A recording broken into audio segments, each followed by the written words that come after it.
예, 오늘 말씀의 제목은요, 유대인의 왕 십자가에 못 박히심이라는 제목으로 잠시 하나님의 말씀을 전하겠습니다.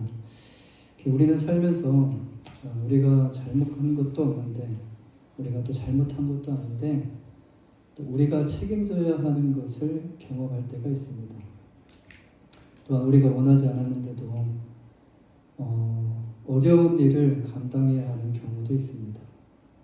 이때 우리는 갑자기 또 이런 생각이 들 때가 있어요. 내가 이것을 내가 잘못한 적도 없는데, 잘못하지도 않았는데, 또 내가 원하지도 않았는데 내가 왜 이런 일을 감당해야 하나라는 이런 생각이 들 때가 있습니다. 예, 그럴 때 우리의 마음에는요, 어떤 생각과 마음이 생기냐면, 이렇게 내가 잘못한 건 아니지만, 내가 또 원하는 건 아니지만, 그것이 좀 할만하면, 고통을 좀 견딜만 하면 좋게 웃으면서 우리가 넘길 수 있어요. 그런데 반대로 감당하기 힘들고 어려운 일이면, 이 끝나지 않는 고통, 하루가 지나도 이틀이 지나도 끝나지 않는 고통, 이렇게 힘들고 어려운 일이면 하다가 이런 생각이 듭니다. 나는 잘못한 것이 없는데 왜 내가 이런 일을 감당해야지 라는 마음이 들면서 억울한 마음이 들어요. 억울한 마음. 내가 도대체 무슨 잘못을 했길래 라는 이런 마음이 들어요. 아무리 생각해봐도 내가 왜 이런 상황에 놓였는지 이해가 되지 않아서 답답한 마음도 들 때가 있어요. 계속 그 상황에서 벗어나지 못하고 계속 그 상황 가운데 그것을 바라보며 또 집중하다 보면은, 왜 하필 나야? 나만 보이니까 왜 하필 나야? 라는 이런 생각이 들면서 이제 화가 납니다. 이런 일을 한 번쯤은 아마 다 경험해 보셨을 것입니다. 그런데 여러분, 바로 이런 일을 당하신 분이 오늘 본문에 등장하는 예수님이십니다. 우리가 지난주에 함께 살펴본 말씀에서 예수님은 아무리 죄를 찾으려고 해서도 이 죄를 찾을 수가 없는, 아무런 죄가 없으신 분이라는 사실을 우리가 함께 말씀을 통해서 나눴어요. 19장 4절에서 빌라도는 유대인들에게 나는 그에게서 아무 죄도 찾지 못하였느냐 라고 말했고, 또 19장 6절에서 이제 빌라도가 다시 말을 합니다. 나는 그에게서 죄를 찾지 못하였노라. 예수님은 잘못하신 것이 없으셨어요. 십자가에 달리실 만한 그 이유도 없으셨어요. 그래서 빌라도는요, 여러 차례 예수님을 놓아주려고 이렇게 노력하며 애를 썼습니다. 결국 놓아줄 수 있는데 이 머리를 굴리다가 실패를 했습니다. 또 몇 번의 시도를 했죠. 그러나 실패로 돌아갔어요. 자기의 권위로 할 수 있었어요. 그러나 하지 않았어요. 결국 실패로 돌아갔어요. 지난주에 함께 나눴던 말씀과 같이 예수님은 죄가 없으셨습니다. 그리고 예수님은 하나님의 아들이셨어요. 그리고 예수님은 왕이셨습니다. 이 예수님을 유대인들이 어떻게 했죠? 십자가에 못 박으라고. 다 필요 없어요. 아무것도 들리지 않아요. 그냥 십자가에 못 박으라. 그냥 십자가에 못 박으라라고 소리를 지었습니다. 결국 그들의 소리가 이겼어요. 군중의 소리가 이겼다는 거예요. 이제 그 왕이 십자가를 지고 골고다를 올라가고 계십니다. 본문 17절 말씀에서 예수께서 자기의 십자가를 지시고 해골이라 하는 곳에 나가시니 라는 말씀으로 오늘 말씀이 시작이 됩니다. 여러분, 왕이라면 어떻습니까? 왕이라면 그래도 최고 높은 곳에 앉아서 사람들에게 섬김을 받아야 하는 위치가 아닙니까? 왕. 그런데 예수님은 반대로 이 섬김을 받는 그 보좌, 왕자에서 내려오셔서 그냥 내려오신 것뿐만이 아니라 십자가를 지고 해골이라 하는 골고다로 올라가셨어요. 19절 말씀해 보시면 빌라도가 이 십자가 위에 붙일 명패에 이렇게 기록을 해요. 나사렛 예수 유대인의 왕. 이것을 붙인 이유가 무엇일까요? 빌라도가 봤을 때, 빌라도가 신문을 했을 때, 이분은 정말 참된 왕이야, 진짜 왕이라는 것을 알리기 위해 이 명패를 붙였던 것일까요? 아닙니다. 이것은 예수님을 조롱하기 위한 것이었어요. 예수님을 조롱하기 위한. 빌라도는 예수님을 왕이라고 인정한 것이 아닙니다. 빌라도는 유대인을 싫어했어요. 왕이라고 인정한 것이 아니라 이 사람이 너희 유대인의 왕이라고 주장하다가 결국 이렇게 십자가에 달렸다라는 그 의미, 조롱하기 위해서 이 패를 만들어서 붙였던 거예요. 진짜 왕이라 인정하고 붙인 것이 아니라 조롱하기 위해 붙였다는 겁니다. 머리 위에, 여러분 예수님 머리 위에 뭐가 쓰였죠? 왕의 면류관 대신 가시 면류관이 씌워졌고, 그리고 왕이 앉아야 되는 그 보좌 대신에 여러분 십자가 위에 계시는 거예요. 그런데 놀라운 것은 무엇이죠? 여러분 이 안에 놀라운 반전이 숨겨져 있습니다. 빌라도는 예수님을 조롱하기 위해 쓴 글이었지만 그가 기록한 이 내용은 사실이었다는 거예요. 그가 인정하고 쓴 내용이 아니지만 이것은 이 기록한 내용은요 사실이었다는 거예요. 빌라도는 예수님을 조롱한다고 생각했어요. 하지만 이것은 결과적으로 온 세상 앞에 예수님이 왕이신 것을 선포하고 있는 것이었어요. 그것도 한 가지 나라로 이렇게 쓰여진 것이 아니라 이스라엘 유대어와 그리고 헬라어와 이렇게 여러 나라가 볼 수 있는 나라의 언어로 쓰여져 있는 것. 하나님께서는요 사람들의 조롱하는 말과 행동까지 사용하셔서 예수님이 어떤 분이심을, 예수님이 정말 참된 왕이심을 나타내고 계셨다라는 것. 여기서 우리는요 하나님의 놀라운 섭리를 발견할 수 있습니다. 로마서 8장 28절 말씀에 우리가 알거니와 하나님을 사랑하는 자 곧 그 뜻대로 부르심을 입은 자들에게는 모든 것이 합력하여 선을 이루느니라. 사람들은 지금 자기가 하고 싶은 대로 말을 하고 그렇게 행동을 했지만 하나님께서는요 그 모든 것을 다 사용하셔서 하나님의 뜻을 이루어 가신다라는 말씀이에요. 하나님의 뜻은 반드시 이루어져요. 우리가 어떤 말을 해도, 우리가 어떤 행동을 해도 하나님의 뜻은 반드시 이루어집니다. 그래서 우리는 분명히 아셔야 되는데 사람이 아무리 자기 뜻대로 살아간다 할지라도 여러분 하나님의 뜻을 넘어설 수가 없다는 거예요. 그리고 그 누구도요 아무리 똑똑해도 아무리 잘나도 하나님을 이길 수 없다는 것을 알아야 합니다. 사람들이 예수님의 십자가에 못 박았습니다. 자기의 뜻을 이뤘다고 생각하겠죠. 자기의 목적을 이뤘다고 생각했겠죠. 예수님의 십자가에 못 박았지만 사실 그 십자가는 무엇입니까? 누구의 계획이었어요? 사람의 계획이 아니라 이것은 인류 구원을 위한 하나님의 계획이었다. 그렇다면 예수님은 왕이신데 왜 왕자가 아니라 왜 십자가를 지신 것일까요? 십자가는 여러분 누가 져야 되죠? 십자가. 여러분 저 십자가는 누가 져야 되죠? 십자가는 사형입니다. 사형. 처형 방법 중에 제일 잔인한 처형이에요. 그래서 로마인들도 꺼려하는 처형이에요. 사형이에요. 자, 그렇다면 이 십자가는 누가 져야 되는 것일까요? 여러분 죽을 죄를 지은 사람이 져야 하는 것이 바로 십자가예요. 그런데 예수님은 죄가 없으셨어요. 그렇다면 십자가를 지신 이유가 과연 무엇이었을까요? 두 가지만 우리가 함께 살펴보기로 하는데요. 첫째는 나의 죄를 대신하여 십자가를 지셨다는 거예요. 오늘 보면 18절 말씀에 그들이 거기서 예수를 십자가에 못 박을세 다른 두 사람도 그와 함께 좌우편에 예수를 가운데 두었다라고 말씀을 합니다. 오늘 본문에서는요 다른 두 사람이라고 표현을 해요. 요한 사도가. 그런데 이것을 이 마태복음과 마가복음, 누가복음에 보면 다 기록이 되어 있어요. 근데 거기에는 마태는 또 마가는 누가는 어떻게 표현을 했냐면 십자가에 달린 그 두 사람이 강도였다라고 표현을 해요. 강도.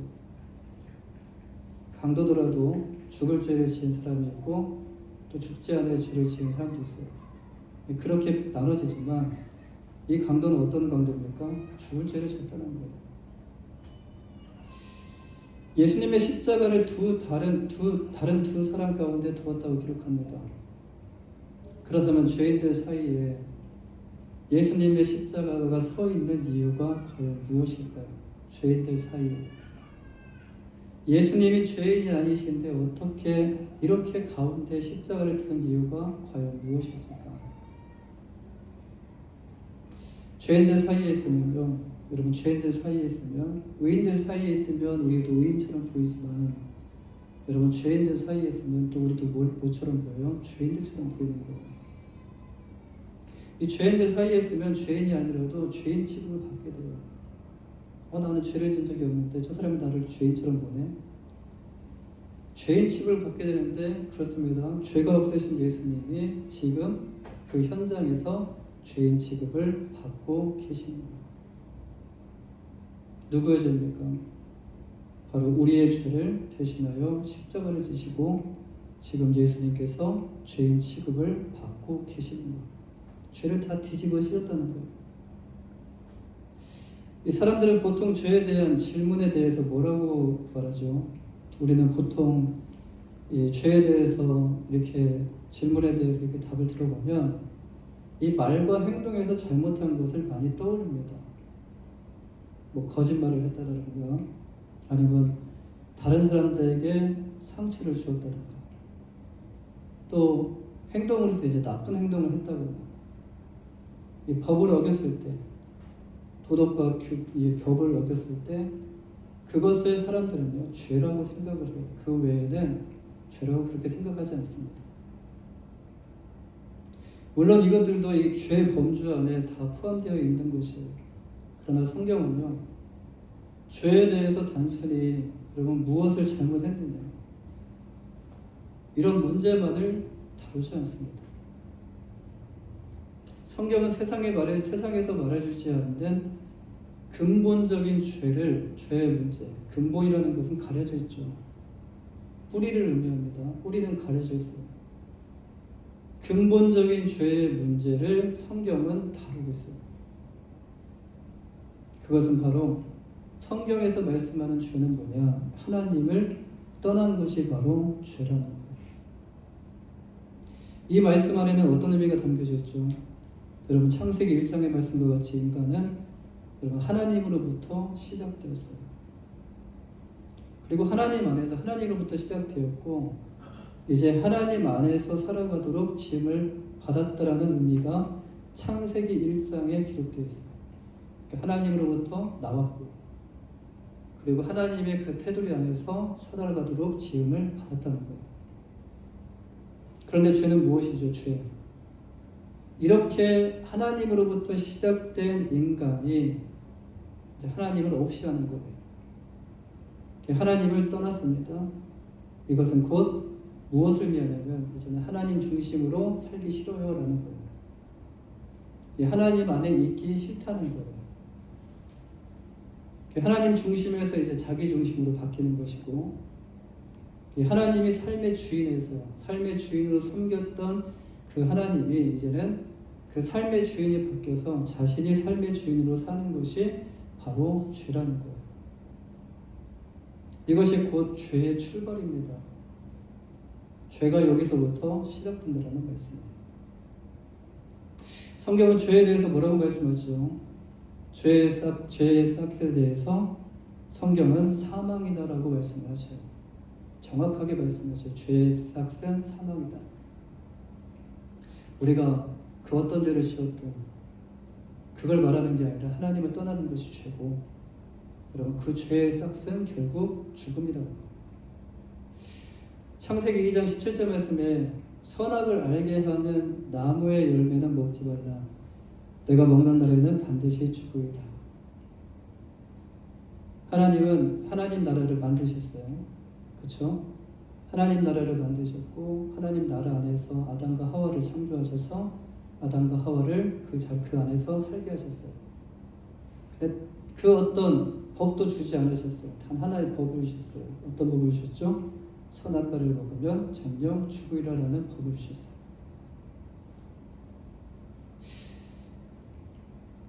이것이 하나님께서 아담과 하와에게 주신 명령이었어요. 여러분, 근데 명령을 어겼다는 것은 무엇을 의미하죠? 명령을 어겼다. 부모님의 말씀에 순종하지 않았다. 무엇을 의미하죠? 하나님이 아닌 그 명령을 어겼다는 것은 그 안에는요, 내 마음대로 하겠다라는 거예요. 내 마음대로 하겠다. 하나님이 아니라 내 마음대로, 하나님이 아니라 내가 내 삶의 주인으로 이제 살아가겠다라는 것을 의미를 해요. 로마서 6장 23절 말씀에 죄의 삭은 사망이요라는 말씀이 나와요. 우리는 죽지 않고 지금 잘 살고 있지 않느냐라고 생각하시는 분도 계실 거예요. 지금 나는 버젓이 지금 살고 있는데, 잘 살고 있는데, 여러분, 우리는요 하나님의 영광에서 떨어졌어요. 죄로 인해서 하나님의 영광에서 떨어졌어요. 근데 지금 어디에 놓여져 있습니까? 하나님의 영광에서 떨어져서 어디에 놓여져 있는가? 하나님의 진노 아래 놓여져 있다는 거예요. 하나님의 진노. 이미 우리는 하나님의 심판을 기다리는 어떻게 보면 죽은 목숨입니다. 하나님의 심판의 날을 기다리는 죽은 목숨입니다. 원래 십자가를 져야 할 사람은요 예수님이 아니라 누구라는 말씀이에요? 바로 우리가 져야 하는 십자가였다는 거예요. 이 말씀은 정말 듣기 힘든 말씀이에요. 또 이 말씀은요 마음으로 인정하고 받아들이기 정말 힘든 말씀이에요. 왕이신 예수님께서 인간의 몸을 입고 오셔서 십자가를 통하여 우리가 받아야 할 심판을 예수님이 대신 받으셨고, 우리가 감당해야 할 그 처형, 그 십자가의 형벌을 예수님이 대신 감당하셨다. 머리로는 이해가 됩니다. 그런데 마음으로는 받아들이기가 너무 힘들어요. 쉽지 않아요. 그것도 이제 우리가 아니라, 너희가 아니라 바로 나에게 초점을 맞췄을 때 받아들이는 게 쉽지가 않다는 거예요. 이 마태복음 10장 45절 말씀에서 인자가 온 것은 예수님이죠. 인자가 온 것은 섬김을 받으려 함이 아니라 도리어 섬기려 하고 자기 목숨을 많은 사람의 대속물로 주려 함이라. 여러분, 지금 우리에게 살면 우리가 몇 년 동안 살 수 있죠. 보통 지금 100세 인생이라고 말을 합니다. 100세 인생. 길면 100년이라는 시간, 정말 긴 것처럼 보이지만 짧고, 여러분 그 시간은 무한한 시간이 아니라 유한한 시간이에요. 그 유한한 시간을 주신 이유가 여러분 무엇이라고 생각하십니까? 지금 우리에게 살 수 있는 시간을 주셨어요. 근데 지금이 살 수 있는 이 유한한 시간이지만 지금 우리가 살 수 있는 이 시간을 주신 이유가 무엇일까? 여러분, 지금 이 시간은요 진노 아래 놓여져 있는 시간이에요. 그런데 또 한편은 이 진노 아래에서도 은혜 가운데 놓여져 있는 시간이에요. 이 시간을 하나님께서 우리에게 주신 것은요 여러분 그냥 주신 것이 아닙니다. 예수 그리스도의 그 십자가를 통해서 구원받을 수 있는 두 번째 기회의 시간을 주신 거예요. 첫 번째 시간이 어떤 시간이었습니까? 아담과 하와의 시간이었죠. 아담과 하와는 어떻게 했습니까? 그 기회를 놓쳤어요. 놓쳤다고 해서 하나님께서 그냥 끝내신 것이 아니에요. 우리에게 두 번째 기회를 주셨어요. 두 번째 다시 한번 구원받을 수 있는, 그리고 하나님의 뜻대로 살 수 있는 그 기회의 시간을 주셨어요. 어떤 사람들은요 십자가를 바라보면서 웁니다. 그러니까 십자가에 대한 말씀을 듣고 십자가를 바라보면서 울어요. 그래서 어떤 목사님이 또 이렇게 물어봤어요. 왜 십자가를 보면 이렇게 우십니까? 그 목사님은 은혜를 받으신 줄 알고. 근데 이유가 뭐냐면 그냥 십자가에 달리신 예수님이 너무 안쓰럽대요. 예. 그 십자가에 달리신 예수님이 너무 불쌍해서 눈물이 난다라고 합니다. 교회를 다녀도 십자가에 대한 말씀을 계속적으로 이 말씀을 접하고 들어도 의미를 모르고 교회를 다니는 사람들이 있다는 거예요. 나와 전혀 상관없는 이야기처럼 듣는 교회 안에 성도들이 있다는 거예요. 십자가를 통해서 우리는 무엇을 깨닫고 고백해야 됩니까? 십자가를 통해서 우리가 깨닫는 게 뭐예요? 저 십자가가 예수님의 십자가가 아니라 저 십자가가 내가 달려야 하는 십자가였는데 예수님께서 나를 대신하여 그 십자가의 그 자리에 계셨구나라는 것을 깨닫고 고백해야 된다는 말씀입니다. 사랑하는 여러분, 예수님은 우리 죄를 대신하여 십자가를 지셨어요. 할렐루야. 성령님을 통해서만이 깨달을 수 있어요. 성령님을 통해서만이 우리 안에 모든 것을 내려놓을 수 있어요. 성령님을 통해서 깨달아지는 은혜가 우리 안에 임하시기를 주님의 이름으로 간절히 축원합니다. 두 번째로 우리의 구원을 완성하시기 위해 십자가를 지셨습니다. 첫 번째는 우리의 죄를 대신하시기 위해 십자가를 지셨어요. 또 죄만 대신하면은 끝나는 것인가? 그게 아니라 이제는 죄를 대신하고 이제는 구원을 완성하시기 위해 십자가를 지셨다. 오늘 본문 30절 말씀 마지막 절이죠. 예수께서 신포도주를 받으신 후에 이르시되 다 이루었다 하시고 머리를 숙이니 영혼이 떠나가십니다. 예수님께서 신포도주를 받으셨습니다. 그리고 마지막으로 말씀하시죠. 다 이루었다. 이것은 헬라어로 테텔레스타입니다. 이 말은 곧 무엇을 의미하냐면 구원을 위한 모든 일을 완성했다라는 의미예요. 이것은 곧 승리의 선언입니다. 다 이뤘다, 승리. 죽으신 것이 실패가 아니라 죽으신 것이 승리다라는 것을 선언하는 거예요. 예수님께서 무엇을 이루셨다는 말씀입니까? 세 가지로 우리가 살펴볼 수 있는데, 첫째로 구약의 예언과 구약에서 말씀하시는 그 예언, 그리고 하나님의 뜻을 다 이루셨다라는 말씀입니다. 지금까지 하나님께서 계획해 놓으셨던 그 구원의 계획, 그 뜻을 다 이루셨다. 메시아 되시는 예수님의 탄생과 십자가의 죽음은 여러분 어느 날 하나님께서 갑자기 만들어서 일어난 사건이 아니에요. 하나님께서는 오래전부터 선지자를 통해서 계속 말씀을 하셨어요. 선지자를 통해서 예수 그리스도의 탄생과 예수 그리스도의 죽음과 예수 그리스도의 고난 이것을 말씀하셨어요. 이미 말씀하셨어요. 구약에서. 이사야 53장 5절 말씀을 보시면 그가 찔림은 우리의 허물 때문이요 그가 상함은 우리의 죄악 때문이라.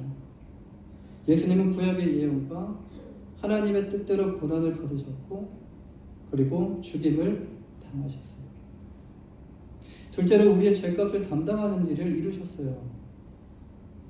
앞서 말씀드린 것과 같이 십자가를 통해서 예수님은 우리의 죄값을 대신 담당하는 그 일을 완성하셨어요.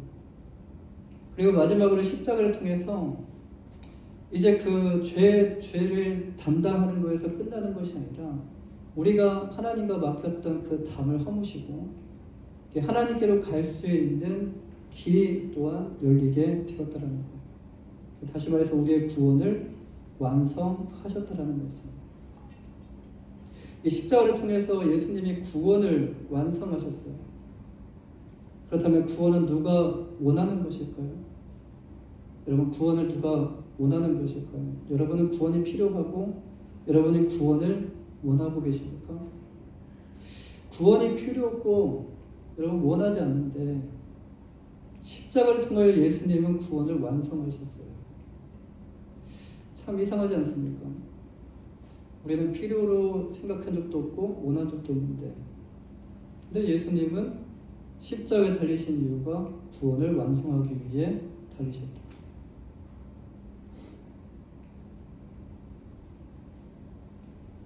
어떤 구원을 위해서 예수님은 십자가를 지신 것일까? 구원은 그리스도인들에게만 필요한 것일까요?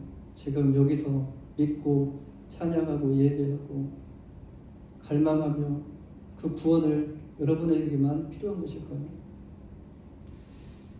그런데 여러분, 구원은 그리스도인들에게만 원하는 것이 아니라 그리스도인들만이 원하는 것이 아니라 여러분 모든 사람들에게 그 구원에 대한 갈망이 있어요.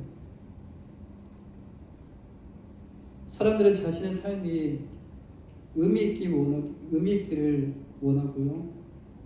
그리고 죽음 이후에는 또 좋은 곳에 가기를 원합니다. 모든 사람들이 다 그래요. 그래서 사람들은 이를 위해 무엇을 행합니까? 많은 선을 행해요. 많은 선을 행하고 덕을 쌓아요.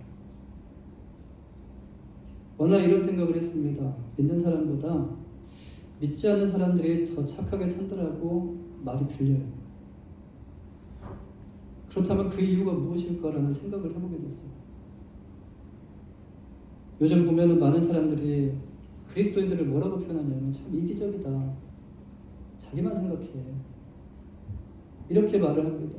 양보도 안 하고 배려도 없고 꼭 갑질하는 사람들 그 뒤를 보면 또 그 교회를 다니는 뭐 권사님이나 장로님이나 이 배려도 없고 베풀지도 않는다라고 해요. 그렇다면 믿지 않는 사람이 왜 더 착하다고 생각하는 것일까? 여러분, 이것이 무엇과 연관이 있는가? 그들이 생각하는 구원과 관련이 있지 않은가라는 생각을 해보게 됐어요. 이 구원을 이루기 위해 뭔가 더 좋은 나를 맡기 위해 내가 지금 위의 삶뿐만이 아니라 내가 죽고 난 다음에도 더 좋은 곳을 가기 위해 뭔가 죄책감을 덜기 위해 어디서 이것을 풀 수 없잖아요. 해결할 수 없잖아요. 죄를 지어서 이것이 굉장히 마음이 무거운데 이것을 해결하기 위해 구원을 이루기 위해 선을 행하고 공로를 쌓고 의를 행하는 것이 아닌가라는 이런 생각을 해보게 됐어요. 근데 그리스도인들과 그리스도인이 아닌 사람들 이렇게 비교해 봤을 때 제가 봐도 저도 그렇지만 그리스도인이 아닌 사람들이 착한 사람이 좀 많은 것 같아요. 그런 사람들이. 그런데 중요한 것은요, 여러분, 구원은 내가 선을 행해서 얻는 것이 아니라는 거예요. 성경은 우리에게 전혀 다른 구원의 길을 보여주고 있습니다. 많은 사람들이 구원의 길을 찾아요. 많은 사람들이 구원을 받기 위해서 선을 행하고 덕을 쌓아요. 그러나 성경은 우리에게 전혀 다른 구원의 길을 보여줍니다. 구원은 예수님께서 십자가에서 이루어 놓으신 것을 믿음으로 받아들이는 거예요. 사망은 죄로 인하여 왔습니다. 그래서 하나님 안에서 이제 하나님 밖으로 나간 것이 바로 사망이에요.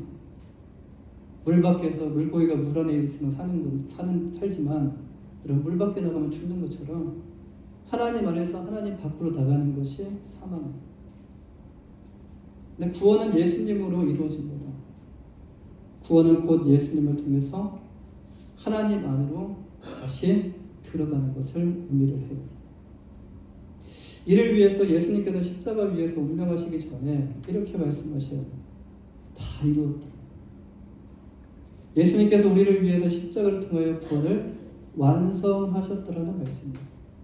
예수님께서 십자가 위에서 우리의 모든 죄를 담당하셨고 하나님께로 가는 그 구원의 길을 완성하셨다라는 말씀이에요. 우리가 행하는 선은 어떤 선입니까? 구원을 위한 선이 아니라 구원받고 감사함으로 행하는 선이에요. 그 은혜에 감사해서 예수님의 그 제자의 길을 따라가면서 행하는 선이에요.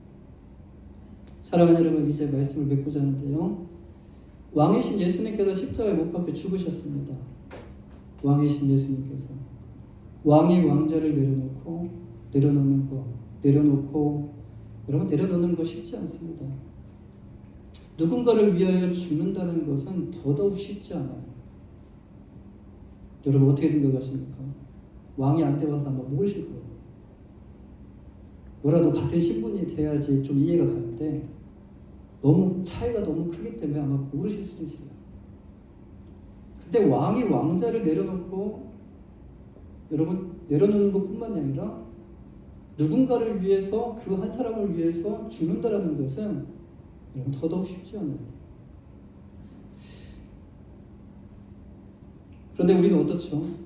자, 우리를 이제 초점을 맞춰보면 여러분 우리의 삶의 주인된 자리, 지금 우리의 삶은 누가 주인이에요? 누가 주인입니까? 예수님이 주인이라고 우리가 말하지만 우리의 삶의 주인 우리라고 생각하고 있지 않습니까? 이 삶의 주인된 자리를 예수님께 매 순간 내어드리는 것에 대해서 여러분 어떻게 생각하십니까? 하지 말아야 되는 것도 하셔야 돼요. 가지 말아야 되는 것도 가야 되고 매 순간 내어드리는 것에 대해서 여러분 어떻게 생각하세요? 여러분 어렵지 않습니까? 그렇습니다. 왕이 보좌를 버리고 내려온다는 건 여러분 쉬운 일이 아니에요. 예수님이니까 아니요. 쉬운 일이 아니에요. 그런데 예수님은 왕의 보좌를 버리시고 면류관이 아니라 가시관에서 죽고 십자가에 달려 죽으셨어요. 예수님은 우리의 모든 죄를 대신하시고요. 대신할 뿐만이 아니라 우리를 구원하시기 위해 하나님으로 갈 수 있는 그 길을 여시기 위해 십자가 위에서 자신의 모든 것을 우리에게 쏟아 주셨어요. 여러분 십자가는요 하나님의 사랑입니다. 십자가는 또 하나님의 은혜예요. 십자가 없이는 우리가 하나님을 만날 수 없어요. 십자가 없이는 우리가 하나님께 갈 수가 없어요. 이것이 바로 오늘 우리가 붙잡아야 하는 은혜입니다. 오늘 또 우리를 위해 모든 것을 내어주신 여러분 예수님의 사랑을 기억하시길 바라요. 그 예수님의 사랑을 기억할 뿐만 아니라 감사하시길 바라요. 그리고 더 나아가서 십자가를 통하여 받은 그 사랑을 삶을 통해서 이웃들에게 흘러보내며 정말 예수님을 따라가는 길이 어떤 길인지 지금 많은 사람들이 많은 목사님들이 유튜브에서 여러 가지 많은 말씀들을 해요. 근데 정말 우리가 따라가야 될 모델은 누구인가? 정말 그 뒤를 따라갔던 사람들의 어떤 사람들을 우리가 바라봐야 되는가? 여러분 예수님의 제자를 바라보시길 바라요. 예수님의 제자. 예수님의 제자들이 어떤 삶을 살았고 예수님의 제자들이 어떤 길을 걸었는지 우리 또한 예수님의 길을 걸어가는 우리의 모두의 삶이 되시기를 주님의 이름으로 간절히 축원합니다. 기도하겠습니다.